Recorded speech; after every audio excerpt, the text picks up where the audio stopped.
All right.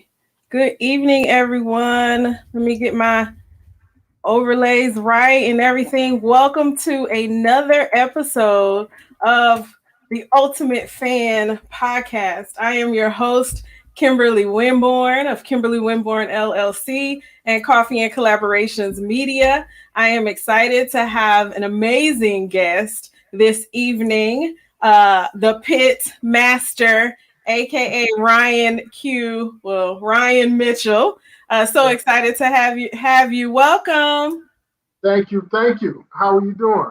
I am excellent. Been looking forward to spending some time with you.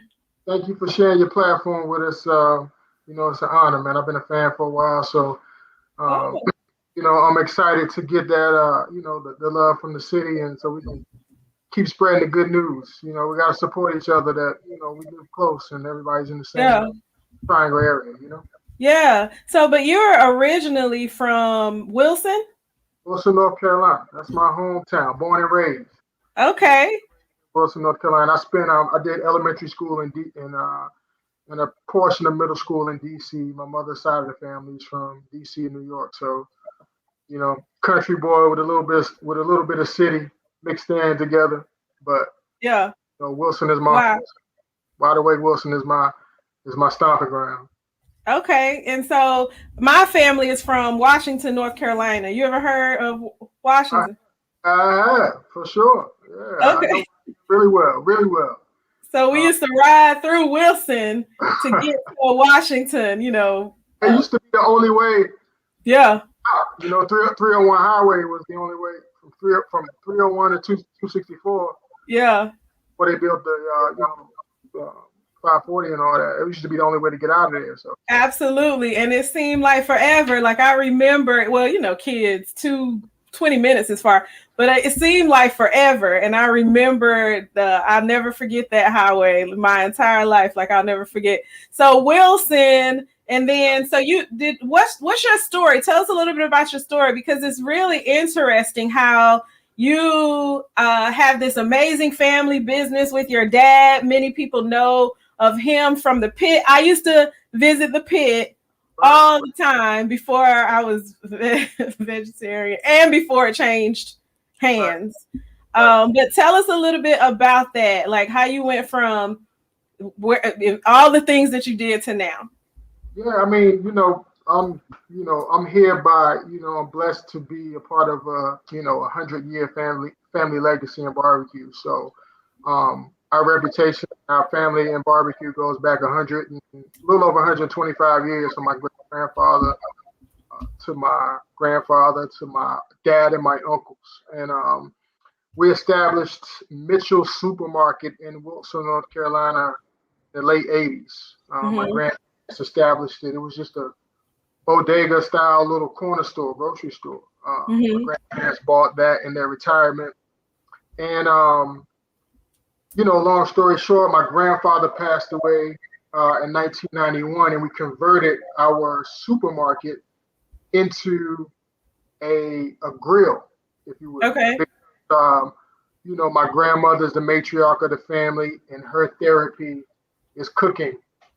She cooks and she cooks and she cooks. I think Me I told you. too. I told you. I always make reference. My grandmother is one of 27 children. Like she's one of the babies of the bunch. Uh-huh. But I always make reference to that so people understand the family food culture. That I came up under, that I grew up under. Um, and when I was born, I think I had my great grandparents were still alive, and I had great aunties and uncles who were like born in the late 1800s. What I mean? Mm-hmm. 1890, 90. So absorbing all of that history and culture and food, growing up was big for me. Yeah. We converted it to a grill in the late 80s, in 1991. And it really was got into the barbecue business, quite honestly, out of a whim. Just trying to continue, the spirit of entrepreneurship. You know what I Yeah. mean? we cooked a hog just as a family dinner. To be quite honest with you, we cooked the hog as a family dinner.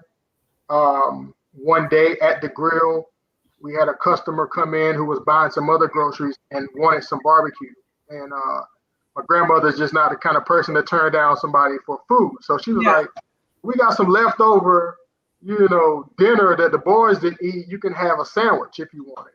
And that gentleman took that, free sandwich with his groceries back into the neighborhood and told a few people that, hey, Mitchell's got some barbecue up there. Y'all go check it out. And so the next day, people are coming in the grocery store, like, where's the barbecue? Where's the barbecue? And, my dad and my grandmother's like, well, we don't got none. That was for dinner. That wasn't for sale, but maybe we'll make some tomorrow. Mm-hmm. So quite honestly, the story just kept building from there. Every other week we would do, a barbecue, and it would sell out, and eventually, one by one, a new piece of equipment would turn into the grill. The stove turned into a pit.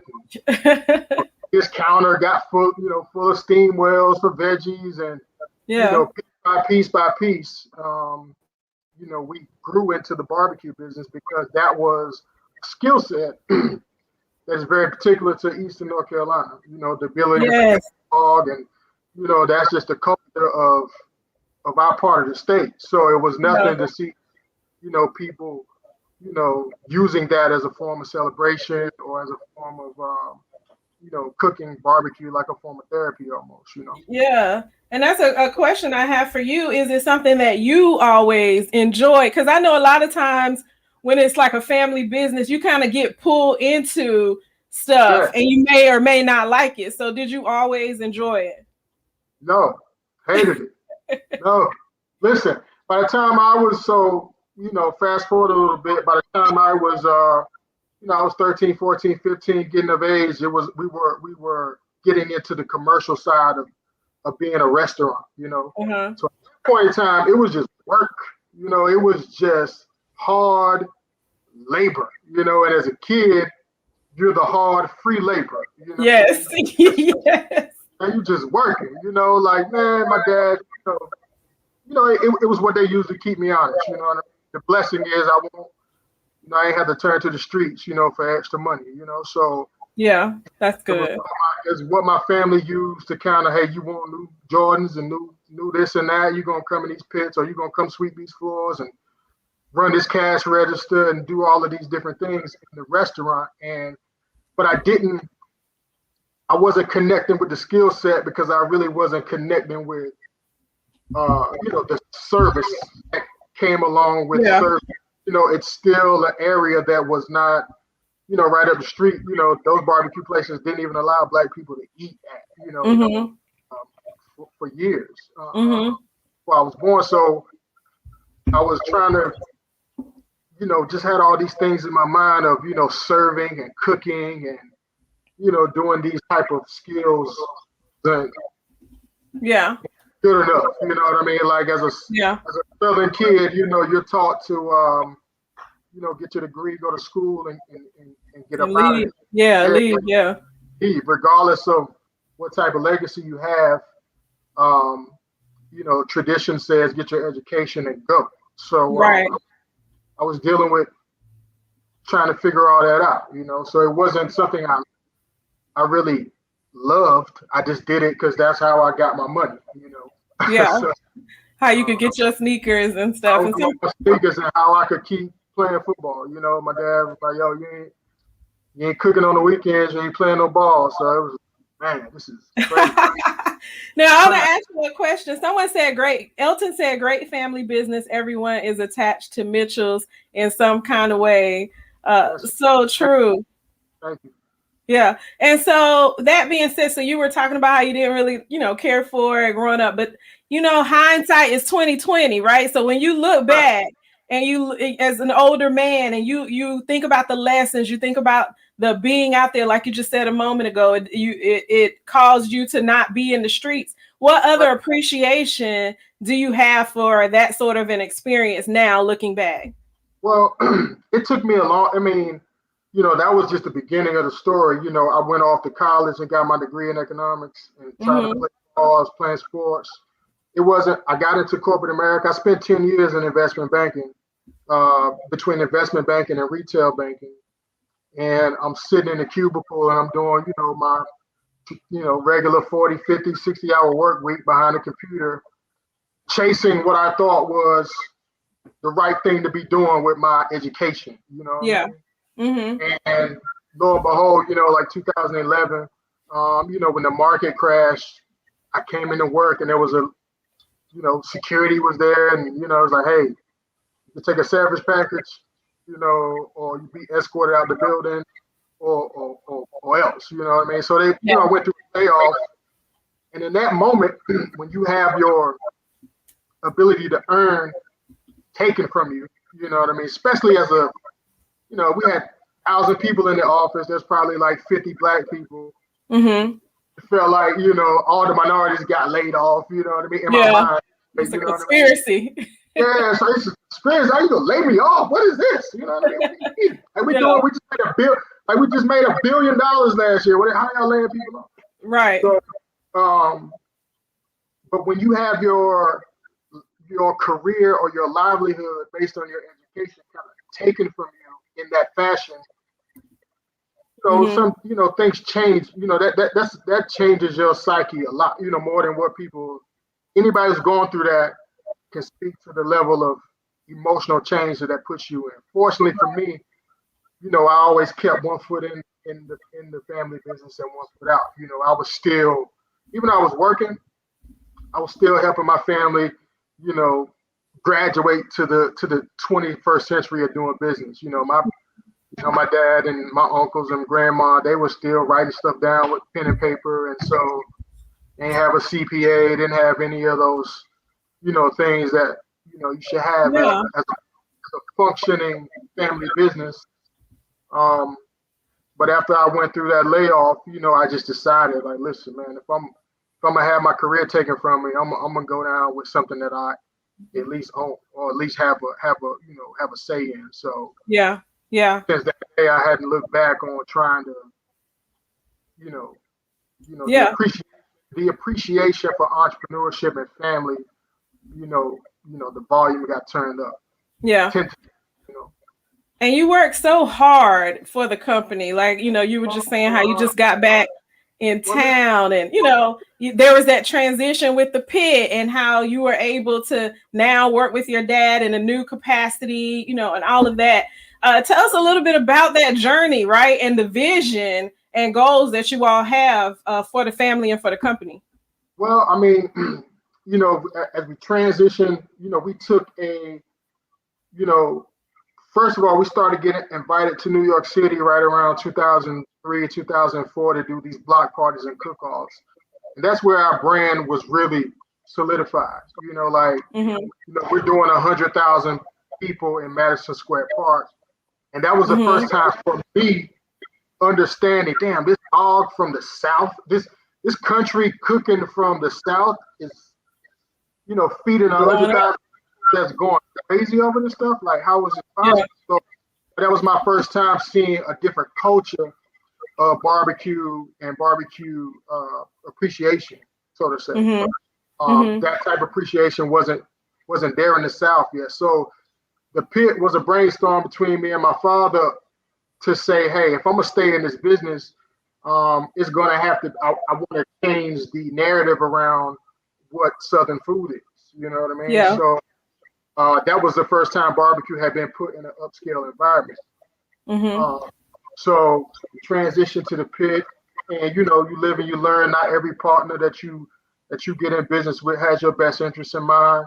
True. And, at the end of the day, you can make money with me, but you can't make money off of me. You know what I mean? So, yeah.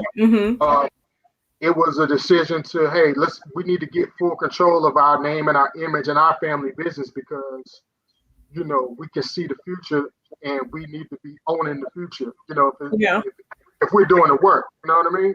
Absolutely. So the transition from there to where we are now was one that's always been in the making. It's just that you got to take your lumps and learn how to be in business. It's my granddad would always say, "Hey, man, if it ain't profitable, it's a hobby." You know what I mean? And you don't need to be doing too many hobbies. You know what I mean? Yeah. So Good advice. right, learning how to you can fish for a hobby and work out. You don't need to do business for a hobby. But learning how to be in control of your own destiny, learning how to be in control of your own resources. I always say it's all fun and games until you really learn, until you decide you want to be more than just the place on the corner selling a few sandwiches. Like Yeah. you get serious about building a brand and controlling your culture that you are working for. The game changes. Absolutely. Um, So you were able to take your skill set, college, all the things that you learned, and marry it with the recipes, the family legacy, and all of that in order to build out the Pitmaster Ed Mitchell and some of the things that you all have now. Anthony Artist, who said, "Look at my bro," he said, "What advice?" Say what? I said, "That's my man right there. He from home. He's from here." I know Anthony is married to like one of my closest friends. Oh yeah, that's my dude. Always support. Yeah, yep. So always what? Always supporting us. Oh yeah. So what advice would you share to someone that has a vision but isn't sure how to really put it into a brand? Well, the first thing you want to do, like if you so when you think about developing a brand, the very first thing you really want to do is identify your target market. You know what I mean? And figure out, okay, is the vision for what I have, am I in that realm of being able to put that in front of a target market that can kind of, bring that to life? Because without the customer, without the consumer, buying into what it is you're doing, it's gonna be difficult. And and then the other side of that is, create an idea that is that can be something that is needed. You know what I mean? Create an idea, create a brand based off a need. Yeah. More so than something that's based off of, just something you like to do. There's a lot of things we like to do that aren't necessarily needed. In the consumer space, right? Yeah. There's always that idea, man. You just gotta follow your heart. Like there's so many things that they said we could not do or weren't going to be able to do, that we ended up doing, and working. So at the end of the day, take your brand, take your vision, study the people that you want to sell it to. Okay. Yeah. Study the people that you want to reciprocate that energy of what you're trying to do, and then figure out how you can be that person that they call on, when they need that particular thing. Right? Yeah. Be in high demand. Yep. Stand out. Create your own demand by being a specialist. Like, hey, forget about all the 20 things you do and what they want. When you want this, you call me. And then you just keep hammering away at that thing. There's so many people that call me for weddings with steaks and seafood and lobster. I'm like, yo, I know somebody who can do that really well. I'm gonna put you on to those guys. I can cook pig and ribs and barbecue like nobody else. I'm gonna put you on to somebody else who could do the other stuff, but that's not my thing, And so you just keep driving that ship until people get it in their head. Yeah. This guy is number one, in this. And in this. So I hear two things: niche, however you want to pronounce it, and then unique value proposition. So you have a unique value in that particular area that people lean on you for. And so one of the things I want to ask, so we talked about the fact that as a kid you didn't love it. Now you get to work with your father, carrying a family legacy, etc. Do you love it now? And if so, what is the thing that you love the most? I absolutely love it now. I mean, I know that's cliche, hindsight, or whatever, but there is there's things you could do with your talent or your business that can make you rich, and then there are things that you can do to make you wealthy, right? Mm-hmm. So for me, working with my family is a form of wealth. You know what I Mm-hmm. mean? Being able to present that to the world, that hey man, we figured out a way as a family to get to the bag, so to say. And Yeah. regardless of how big or small the checks are, it is a form of wealth to be able to be successful with your family. You know what I Yeah. mean?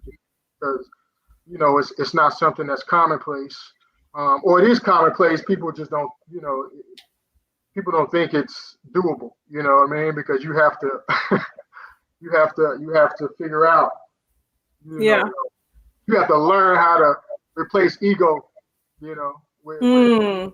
with That's a lot of good. different things, Yeah. family members. So, Mm-hmm. but I love Yeah. it, and I would trade it for anything. Because at the end of the day, if I didn't do it, then somebody else would have been taking our wealth and using it for them. Yeah. So Mm-hmm. uh, it was one of those things to where if I didn't do it, then somebody else was, because every generational family business has a frontier, right? So this is kind of where family legacies get lost in the sauce, because man, it used to be every 20 years. Now it's like every 10 to 5 years, you have to figure out what is the split between one generation and the next generation. Like, what can Mm-hmm. I bring to the table that my dad didn't? Yeah. My offspring are going to have to figure out what do they bring to the table that I do not. Mm-hmm. And it's going that way. So for us, it was really easy because in 2000, technology and the internet took over the world, and if your business wasn't positioned, my dad still got a flip phone. He don't touching computers. You know what I'm saying? He ain't Yeah. doing none of that stuff. So for me, we had that transition. So his wisdom leads the way, Mm-hmm. and but my mind on the new things that we need to stay relevant, keep us going. So Yeah. we gotta there's checks and balances. You Yeah. can't outwork wisdom.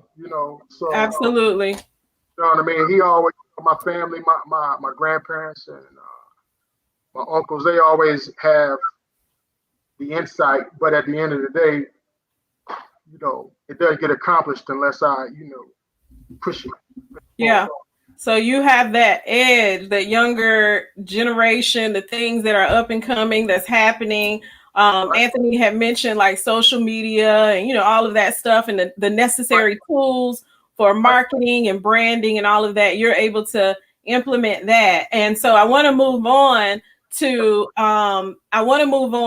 really talking about some of the products, some of the things that you all are really good at. He laughing at your dad, LOL flip phone. But Still got, he won't even look at the iPhone. You take him in the store. He still he makes them find the useful version of a flip phone.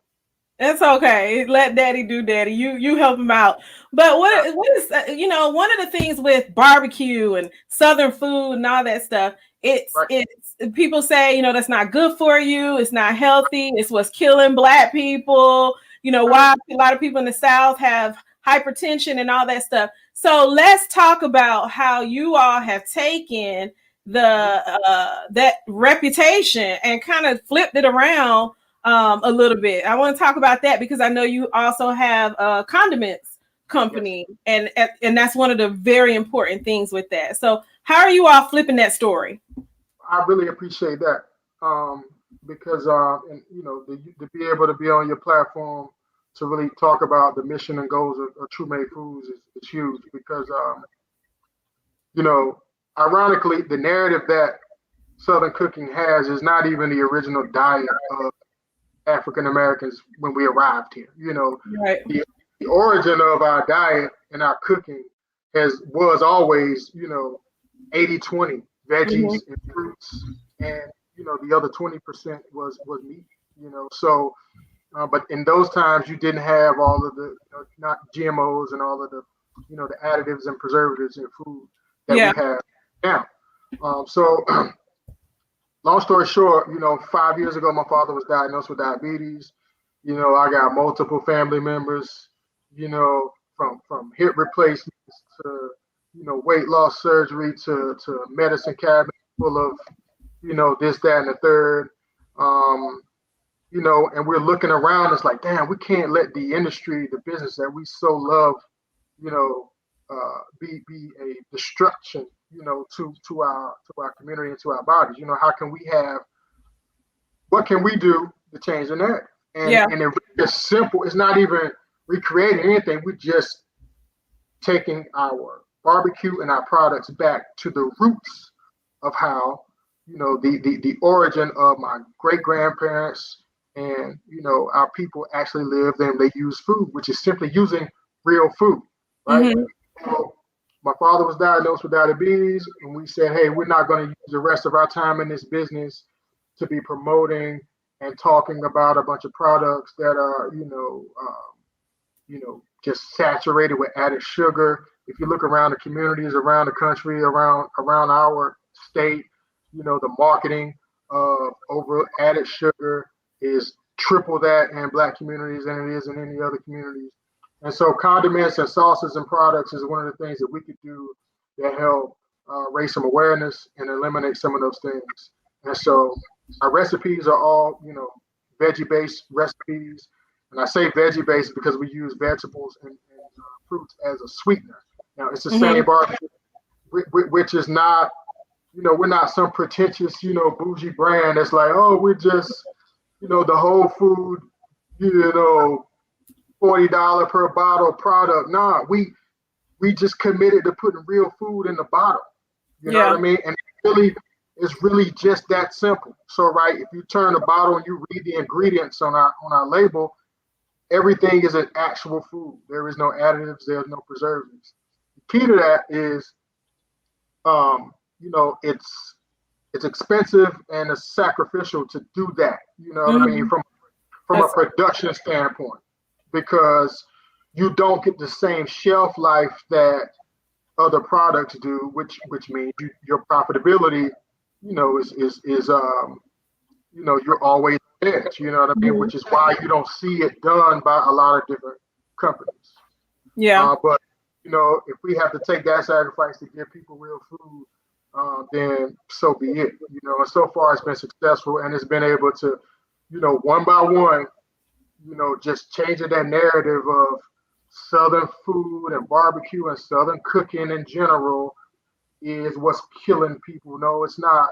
It's the ingredients, and we have just gotten away from buying real food. We've gotten away from producing real food and putting it on the shelves. Really. Let's Yeah. talk about some of the comparisons, because I have that the graphic that you sent me. I'm adding that now. Okay, so let's talk about that. So you guys, let me take this banner off so we can make sure we can see it. All right, let's talk about that. Your products versus other products in the store and why it's significant to you. Yeah. So each one of those products, I mean, if you spin the bottle, so what people don't understand is the nutritional facts of the bottle can be manipulated, right? So you'll see the percentages that go this, that, and the third. Don't pay that any mind. You got to turn and read the label, the ingredients. And so when you read the ingredients, you'll see the names of all type of different sweeteners. From sucralose, to all different, new ways to redefine sugar. Yeah. The average bottle of Sweet Baby Ray's, for example, has the equivalency of a dozen donuts in a bottle of sugar. The average bottle of Heinz ketchup, 16 grams of added sugar, in 3 tablespoons. So these bottles, they take about 3 weeks, to, depending on, what the eating pattern is in your household or how many people you have in your household, you're running through bottles of ketchup and or barbecue sauce, in a week or two. It's like laying 2 or 3 dozen donuts out for your kids every week or two. and just having them eat it. You know what I mean? And these are Right. the things, condiments in general, it's not like we're trying to, this isn't, you know, brainstorm information, but condiments in general is where most of the majority of hidden sugars in our diet lie, because it's really easy to consume and it's really easy to hide. Yeah, absolutely. You know, all kinds. You think about from a salads and all of the things we eat that we think we're eating a good, having a healthy diet, and we're squeezing, just bottles of sugar in all of our food. Man, I think about like family gatherings and stuff, okay, so you got the fish fries, you got the cookouts, all that stuff, and you just see this happening, or or even like breakfast with the pancakes, and you see people just pour it on. Pour it on, man, and this, that is what recreates the narrative, on, because you can cook lean meat on the grill. I mean, I do intermittent fast a lot, but I don't, I still eat meat. You know what I mean? I'm not saying that everybody, I'm not here to try and champion one diet or the other. But what I do know is that if you squeeze, a half a dozen donuts on your burger, you know what I mean, then you are defeating the purpose of whatever it is you're eating, So, but all of this is marketing. All of this information is targeted, to different areas and different communities, man. So it's really, it's all fun and games until a COVID or a version of a pandemic comes through, and you can pinpoint the areas that struggle the most, because of the diet, that is being channeled to those particular places. Yeah, absolutely. I mean, so one of the things I love, and I want to make sure people do get it, is that you do sell those condiments. And so across the screen, you guys will see truemadefoods.com, where you can go and just check out everything that they have and invest in this company and invest in your health. We didn't take any shortcuts on creating the products and getting the flavor profiles right. It's just not just replaced, all of the added sugar with natural foods and natural flavor. Yeah. And like before, the point I keep reiterating is that this isn't, these are family recipes that predate, the mason jar stuff that you might see. Look, everybody in the South got a barbecue sauce, so like we go through this all the time when I go to cookouts and friends and family. Everybody at home making something, so no beef to everybody making their own sauce. But what I'm telling you is that our products, are significantly lower in some of the harmful preservatives and sugars that and we got challenged to do this. So we've been, our original sauce way back in the 90s, we got, we had a little bit success with it, and it was growing, but we got challenged. We were at the food show, and FDA reps and different buyers from grocery stores coming around, and they cornered me and say, hey, my partner called me and was like, hey, why are there any minority products in the health and wellness space geared towards reducing, sugar? There was a void, around the country in minority-owned product that were attacking the health and wellness space when it came to condiments. Why is it? So we did our research on it, and it was like, wow, I guess, there's something to this. You know what I mean?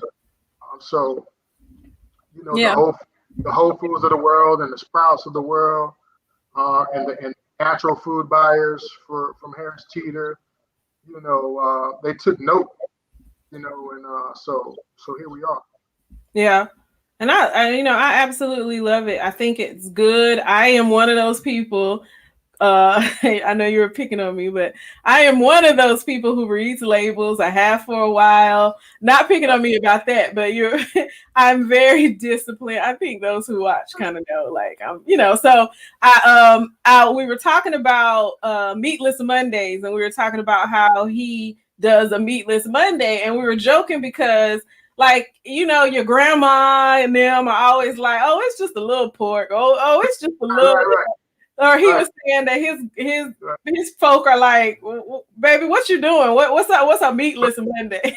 I don't know what the hell that is, Meatless Monday. The only person, my mom and my younger, the younger people in my family are akin to, trying to cut their eating habit, but Yeah. it's a foreign language, to most, and like I said, we have to adapt. Like, we have to go so far.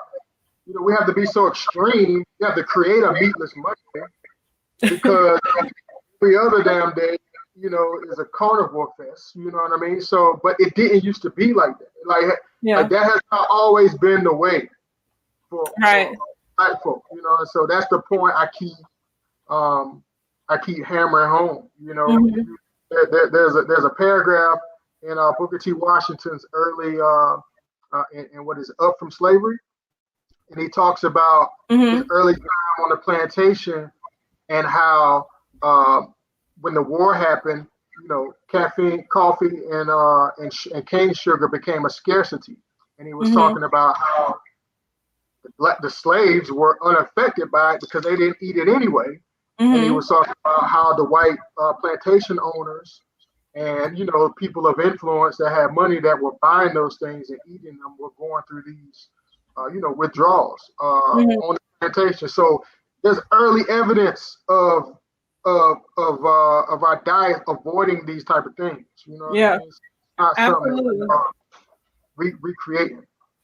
We don't want to talk about that though. Like, nobody wants to talk about that because now you got to be accountable. Like, you got to. Mom and them did this, so so nobody wants to talk about it. That's a tough conversation. So I do love that it's a significant component of what you have kind of brought to the company, and now you've been able to help your dad as a result of that with the diabetes, and who else, what other people through the family.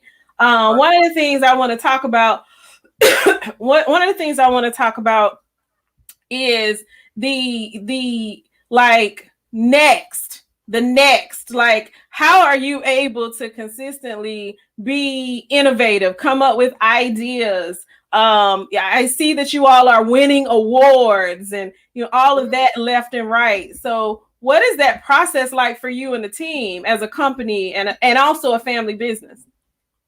It's man, first, just God, it's a blessing, to be able to just kind of walking in your destiny. You know what I mean? So that's the base of it. The other part of it is just being aware. Like some of the stuff that we're doing now is stuff that we saw 5 to 10 years ago. You know what I mean? And so just kind of being culturally aware, kind of being able to be ahead of the curve, so to say. It's not like we're recreating anything. Some of the stuff we're going backwards on, but it's the good back. It's the new way of going forward. Sometimes going backwards, new way to go forward. Yeah. So that's what we call one of our slogans on the products is bringing barbecue back to its roots. Nice. So what's up for what's next is we have the rubs that are coming out next year. They will follow the same footprint of no sugar. It'll be a little easier because there's only a handful of spices and rub recipes that have sugar. So we'll do no sugar, but all natural ingredients in our rubs, which will be next. We got a few other flavors of sauces coming out for 2021, and just the longevity of people seeing. I think what it is that when people can see that you're truly in it for the long run and you're in it to move the culture forward, and satisfy a need. And you're not here for, just the short-term dollar. I think over time, they start to appreciate that. Absolutely. So we've been fortunate enough to do, to keep the longevity, which has turned into, a form of appreciation, because it's a lot of hard work and staying relevant nowadays. Absolutely, it is. So I'm a vegetarian, right? So I'm doing vegan September right now. I'm vegetarian.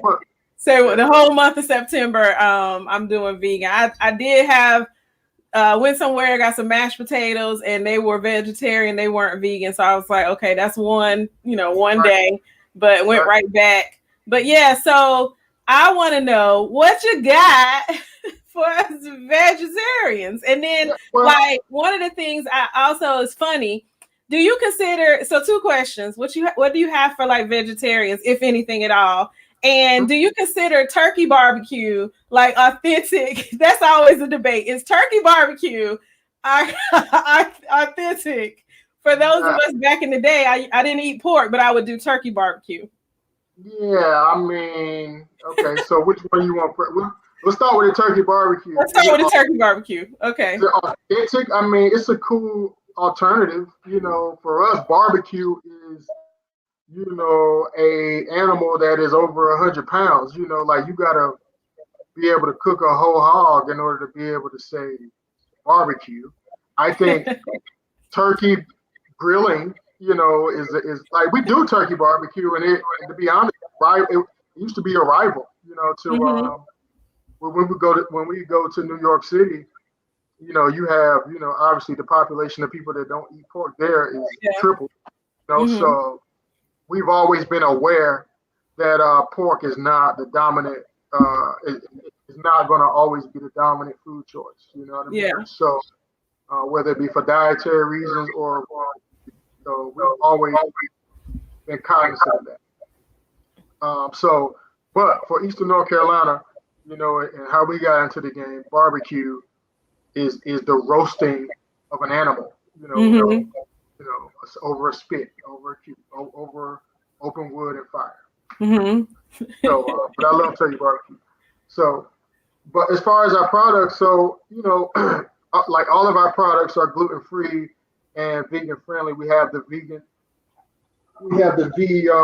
stamp on the side of the bottle here, right at the bottom of the label. So 5 of our sauces qualify as vegan. Oh, wow. So the other ones are, so, the learning curve was there for me too. So for example, our honey mustard, we couldn't get the vegan label because bees, are considered an animal. Yeah. Right? I'm like, what? You know what I mean? My dad will have to tell you that story, how he's just flipping out that he couldn't get his signature on there because the bee is an animal. I was like, Dad, you can't, that's not bee. So right. Like, what is a bee is animal? It's a whole so then the other funny one was the other one that we weren't able to get the vegan logo on was our Central Texas barbecue sauce. Okay. It is gluten-free, paleo, and keto friendly, but we couldn't get the vegan stamp on that because it has beef broth as a flavor, a flavor. So, it's not just about the meat; it is also, the liquids and additives that may come from animal protein. Yeah. So, but all of our, it's a learning curve, and it's been fun. But all of our products are, we've got the keto, paleo, and gluten-free label on everything. And love it. Like I said, only 2 of them didn't get the vegan label because of the honey and the beef broth. Yeah, I remember when I discovered. Well, see, I'm not that deep with that. The whole no honey. But I do remember seeing something that didn't have the vegan stamp on it because of that, and I was like, okay, I guess that makes sense.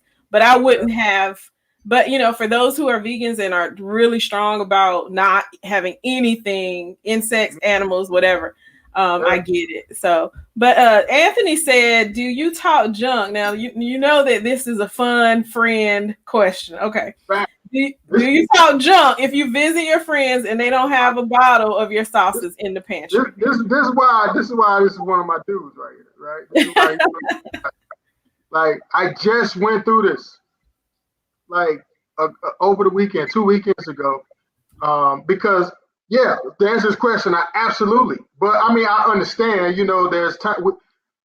Our name brand is we've been in it for the long run. But products in the stores, we're 3, 4, 5, 6 years in the game, so it takes a long time for people to detox from the sauces that they've been rocking with right 15, 20 years. But for my close family and friends, my close relatives, like these guys will, ask me for $20, and then be at the crib using Sweet Baby Ray's. I'm like, yo, what did you do? What are we doing? Are you like, this is how we eat, like this is how this is a whole movement. So for you to not, but that's how, and for our hot sauce, you know what I mean? I drop off cases of hot sauce to the family, and sometimes they'll be like, well, let me run through this Texas Pete first, and then I get over here to this. I was like, man, what are you talking about? Right? But they're calling me for a favor, like weeks from now. But it's just that it takes that type of, emotional detox, and keep drilling it in, for families and friends of families to support, legacies and create that change and thought process, because, for some of them, it really is that addiction to sugar, that causes them to not get over to, the next level of healthier products. You have to, we have to keep drilling that in, to culturally, Listen, man, things that are void of sugar and additives, that's not white people food. That's life food. You feel me? Like just because it's not drowned in sugar and poured, gallons of sugar and all type of other stuff on it doesn't mean that it's not our food. Right, so, absolutely. Just because it's healthy, we have to stop speaking like that. You know what I mean? Mm-hmm. Healthy food is Black people food. Okay? Yeah. Mm-hmm. That's just. But yeah, I do that all the time, man, with my family, and my friends. So, but James said, "I'm going to buy some of your products, and I plan to go run and tell everybody." Appreciate that, man. I appreciate that. Yeah. Wholeheartedly. I gotta get me some, especially knowing, that they're vegetarian, vegan, all that stuff. I got you a bag. I got you a gift bag. You got me a gift bag. And that's another, thank you. And that's another thing, like we would love to continue to support, that's something that you and I can talk about, like, how, because I'm all for the healthy component. Well, you probably can guess. I'm all for that. And so also for supporting business, especially local business, we must learn to eat to live, not to live to eat. Absolutely. I couldn't say it even better, man. Couldn't say it better. So just a quick question. Do you put sugar in your grits? I mean, or not? No. No grits. I save all my sugar for like if I'm gonna go hard, it's gonna be on one of my grandma cakes. It can, there's things that you can't get away from, fruit juice, but like, ain't no sugar going on the grits.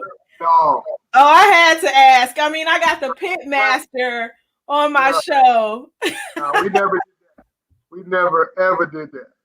No, me neither. Me neither. No, I don't believe in sugar in grits at all. That's crazy. I know people who do it, but we don't have that. We don't have that tradition in our household. It's a lifelong debate. Sugar and grits or not. Anthony says no. So I believe his wife would say the opposite, though. She loves. Oh yeah, Jennifer loves some sugar in her grits. That's our debate. Okay. Yeah, that's tough.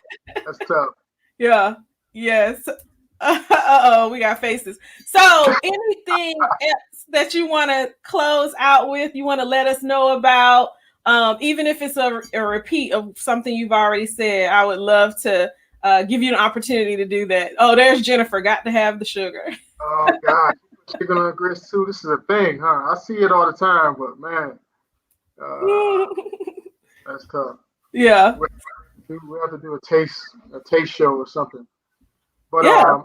I mean, no, but like again, just thank you for again. When we talk about our products, it isn't just from a selfish promotional standpoint. We're just trying to raise some awareness on how to shop smarter. Yeah. Culturally, shop smarter, eat smarter.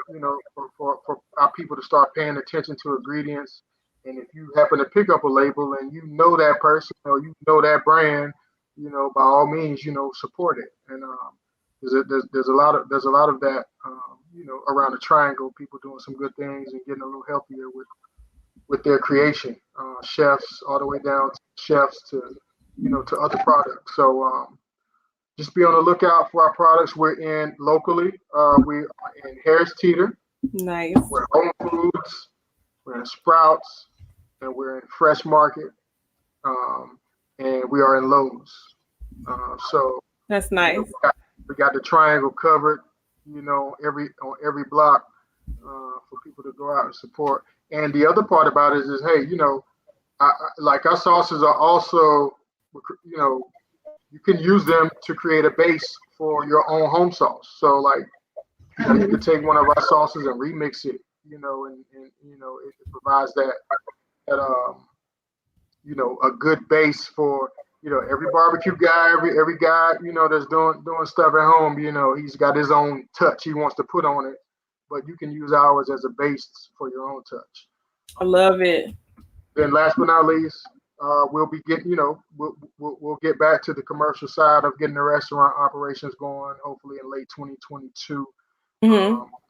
Construction will be resuming on the Preserve project over on off of Wake Forest Road. So Okay. we'll get back into the barbecue side of having a Nice. sit-down restaurant here in the next, I'll say 18 months. We had to take a break, because of COVID and wait that out. So just be on the lookout for the restaurant. Our cookbook is coming out late in the summer of 2023. And so we got some things in the work, man. In the work. So we just keep raising the profile of the Carolina. That's where we're about. We're about raising the profile of our home state and our culture. So I love it. I love it. So I put Truman Foods where you're sold. I think I missed one, so I put etc. What was the other one? What do you got up there? You got Fresh Market, and Sprouts and Whole Foods. Okay, the Fresh Market and Sprouts and Whole Foods. Whole Foods. Awesome. That's so good.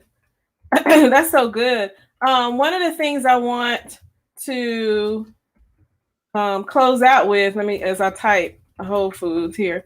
One of the things that I'm going to close out with as well is to highlight the fact that you have been in investment banking. You said that you, investment, and you said that you retired from that. You got your severance package and you were able to use that in order to do some things. And so just to close out for those out there who may be an entrepreneur, who you may be able to give a tip or provide some level of value, what is the biggest investment that you would say an entrepreneur just starting off? It doesn't necessarily have to be, big money thing, but what is the biggest investment that you would tell an entrepreneur to really truly spend their time investing in?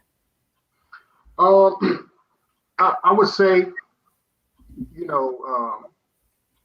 studying your product, right? And like seeing if your idea, well, first of all, seeing if there's someone in your family or in your background or in your history that had an idea that maybe didn't get off the ground, right? So taking that and building on it. Because what I see a lot of times is I see everybody kind of, we become addicted to this whole, I'm a boss and I created this first and I did this first. Meanwhile, there's a grandparent or uncle or aunt or somebody in your family history that had a great idea or a great business that they never got support on. You know what I mean? And, I see a lot of legacies being lost because we keep trying to recreate another one. You know what I mean?